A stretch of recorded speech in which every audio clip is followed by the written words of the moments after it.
Okay, hello everybody, welcome. It's another video that I'm making on the weekend. I only have my iPad when I travel, and I realized I can't video manage my... I uploaded a video this morning to put on my Margonets channel thinking I could later on put it on, unprivate it, fix the thumbnail, but you can't do any of that through the YouTube app on your iPad. So I apologize, this video will probably take another day to get up. But anyway... hope you're having a good weekend. It's been a nice weekend for me so far.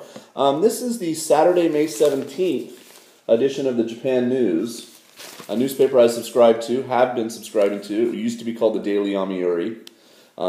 It's based on the Yomiuri Shimbun, a Japanese language newspaper, and this is their English edition. And their front page article today just hit me strange, and I want to talk to you about it because a lot of you that watch this channel are aspiring Jets, people that want to come to Japan. A lot of you are going to go to college, are in college, have been to college. You're intelligent folk. For me, I never really liked math. Math was one of my weak subjects when I was in school. I did okay in algebra, but when it got to calculus and trig, I stopped. Geometry was okay, shapes and stuff, but the higher math wasn't for me.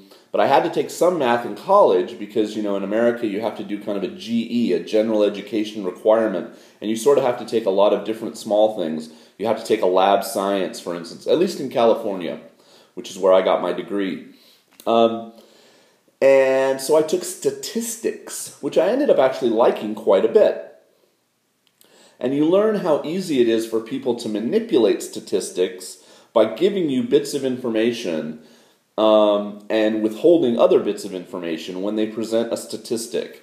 So it makes me wary when I read statistics in a story, a news story, or a newspaper online or something, because I'm like, okay, well, what's the rest of that? What's the rest of the piece that we're not seeing behind these numbers? So in the paper today, there's this story: 94.4% of spring college graduates find employment. So it's it's supposed to be hey, ain't this great type of, a little bit of pro-Japan propaganda, if you will. And I have no problem with that. Everybody does it. Every administration, the Obama administration, Clinton, Bush, now here in Japan, Abe, everybody manipulates numbers. But this is obviously supposed to be a news story. It's supposed to be objective. And I feel like it's intellectually dishonest. But I wanted to run it by you guys, tell you my idea about it, and leave me a comment if you think I'm full of it, if my theory is not correct. This is why I love YouTube sometimes. I can say some of this stuff, and you guys can say, no, Jason, actually that's okay, or you're right. This is bullshit. So basically, the main plug lead line here is, as of April 1st, 94.4% of Japanese university students who graduated this spring in February and March and sought employment had secured jobs, the highest rate in 5 years, a survey by the Education and Labor Ministry showed Friday. The rate is 0.5 percentage points higher than last year's figure, improving for the third straight year thanks to efforts by Japanese companies to boost employment on the back of an economic recovery. They then go on to compare, and there's even a chart here, and this is the years, and this is the percentage. They go on to compare employment rates for new university graduates. They also talk about high school students, kids who don't go to college, just want a job right out of high school. The very last paragraph, it says, the university student survey covered 4,770 students at 62 national public and private universities. Okay, so basically, it's no surprise in statistics that you survey a smaller group and extrapolate that out to have meaning for the population at large. Obviously, they did not interview all multiple thousand of students who graduated from a university this spring and asked them if they got a job. That I have no problem with. They stated the number. This is their survey group. They don't tell you how many people responded. It says they interviewed 4,707. It doesn't say how many gave a valid response or actually, sent back the paper or whatever. Maybe that is that number, but that's not clear. And obviously that's a very small number to represent the whole nation. For the high school survey, they interviewed 188,000 students. So that's obviously a much larger chunk of the pie. My problem is this, not in the bold headline itself. 94% of college graduates this year who wanted a job after graduation found one. For 2014, that's a great statistic, okay? That shows you where we're at right now in the country. People that want a job, finding a job. My problem is when they're comparing it and saying, oh, wow, it's not the same as before the bubble burst in 2008, or the rate was the highest in 22 years, the rate 22 years ago was the highest we've ever had at 96.9% in 1992. You can't compare the number who found a job this year to the number who found a job in 1992 without giving more information. Okay? The thing they're not telling you behind this statistic is how many jobs were available, how many people needed a new worker. Okay? And the problem is that side by side with these kind of articles that you can read, every day in the paper there's articles about Japan, about the declining birth rate, and the problems we're having in Japan. In fact, today's Sunday editorial is all about this one guy who's a radical and wants to open immigration and allow more people to come to Japan because he doesn't feel like we're ever going to get the birth rate up over two kids per woman. And we're never going to, letting women go back to work after they've been a housewife, asking people to stay working after 65 until they're 70. He thinks that these measures are not going to be sufficient to generate the kind of income we need to, bolster Social Security, to take care of the aging population, and that we're going to need to let people move to Japan who aren't Japanese. So something like this, they'd be saying, but look, everybody's getting a job. The thing is you don't know how many people were looking. In 1992, maybe they were, let's just use, totally hypothetical numbers. Maybe there was 1 million jobs available, okay, and 96% of the graduates filled, 96% of 1 million positions. But this year, okay, because of the shrinking population and whatever, maybe there was 500,000 jobs available, and 94% of 500,000 jobs got filled. So were we really as successful? Did we fill as many jobs? No. The sheer numbers are totally different. It's like comparing, when people compare the box office, how many dollars did the Godzilla or the Amazing Spider-Man 2 make in 2014 versus, Star Wars or Jaws in 1977 or 1976. You can't compare those without making adjustments for inflation, the price of tickets, the fact there's now 3D movies, there's how many screens it played on. There's so many factors behind statistics, behind numbers. So my problem with this one is, if there were 100 jobs and 94 kids filled those 100 jobs and we had a 94%, find employment rate, that's great in one sense, but it's also terrible in the sense that there's only 100 new jobs. We don't know how many new jobs there were. And they even say in here that part of the reason is because there's labor shortages, especially in construction, medical, and nursing care.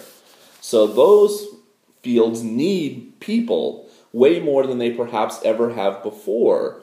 So if you graduated with skills that allow you to do those jobs, you're definitely going to get a job because they need you. Maybe they need even more than applied, So it's disingenuous, okay, this article. And I just feel like we need to know some of the raw numbers. How many students graduated this year versus, some of these other years they're comparing them to. How many jobs were available, obviously only about 5% got turned down for whatever reason. Maybe they wanted a job at, Uniqlo or some big company, Nintendo, and they didn't get it. Oh, zanen, they didn't try anything else. So they checked the box. Oh, no, I didn't get a job. I don't know. So, what do you think? Am I off base here? Should I send my little, email to the Japan News and say, hey, look, this story, man, that's not really all on the level there. Now, in a headline that would surprise no one, but as a comparison is more interesting. Study. Asians outperform white students in U.S. Okay, the stereotype of Asian students being really smart and doing well in school, it persists, since when I was in school back in the 80s. Asian American school children tend to outperform their white counterparts in school because they try harder, according to a U.S. study out Monday.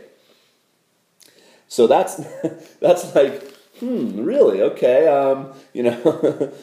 bread tastes better than dirt, a headline, it's like, we know. But, okay, there's 2 separate surveys that did this. They tracked the students from when they were in kindergarten all the way through high school, so the survey took like 12 years, and they looked at grades, test scores, teacher ratings, family income, educational level, immigration status, and other factors. This is a thorough survey, okay, and they go on to give other interesting chunks of it, and they're not giving percentages and statistics, but they're just saying overall the results suggest that the growing achievement gap between white students and Asian American students can be attributed to academic effort rather than cognitive ability. So what they're trying to say here is, if you're just born and your parents are Korean or your parents are Japanese and you grow up in America, you don't have something different in your brain. You're not a unique Japanese flower. You just have different environmental and other factors that make you try harder in school and thus perform better and thus succeed. Okay? Asian Americans tend to be motivated by cultural teachings that instill the notion that effort is more important than inborn ability. In other words, if you try hard, you can do it. You don't have to necessarily be talented at something. If you keep trying, you will succeed. Okay? Greater parental pressures to succeed than in the case of comparable white peers. Well, this is no big surprise either. The Asian American parent. Now, it does go on to say, for instance, that the Asian American higher degree of success comes at a price, just as to follow through. A lot more kids that are born of Asian American parents from the Philippines or South Asia, or even places like Japan or China, have fewer positive feelings about themselves and say they spend less time with friends than whites. They also have more conflict with both parents than comparable white peers. So it's like a yin and yang. You give up one thing to achieve another. But this was interesting because in the same paper they talked about a survey that was much more interesting. Okay, and last in today's paper there was a thing about Cool Biz. So Cool Biz is kind of what I'm wearing: short sleeves, button down. Very popular in Japan. It's its 10-year anniversary of Cool Biz. And the funny thing is they want you to wear clothes like this to work instead of a suit and tie, but then they want you to set the thermostat, the aircon in the office, to 28 degrees C, which is like 82 Fahrenheit. So you go into any American office, and I bet you cannot find any where the air conditioning, if it's needed, is set above 80. And 28 is just, that's ridiculous. 25, is okay. Especially if you're just sitting at a desk and you're just in cubes. It's different if you're running around or, like I'm running around teaching and then I'm walking around campus and blah, blah, blah. When I come back to my office, I got it on like 22. Because I finally got an aircon unit, and boy, am I going to use that this summer. But anyway, it's nice weather here in Japan. I hope you're having a good time. Tell me what you think about those articles. Do you read into, when you read this kind of stuff, do you try to read under the statistics and find out what's maybe really being said? So, anyway, that just caught me yesterday. And I hope you're having a good week, and we'll talk to you again soon. See ya. Bye.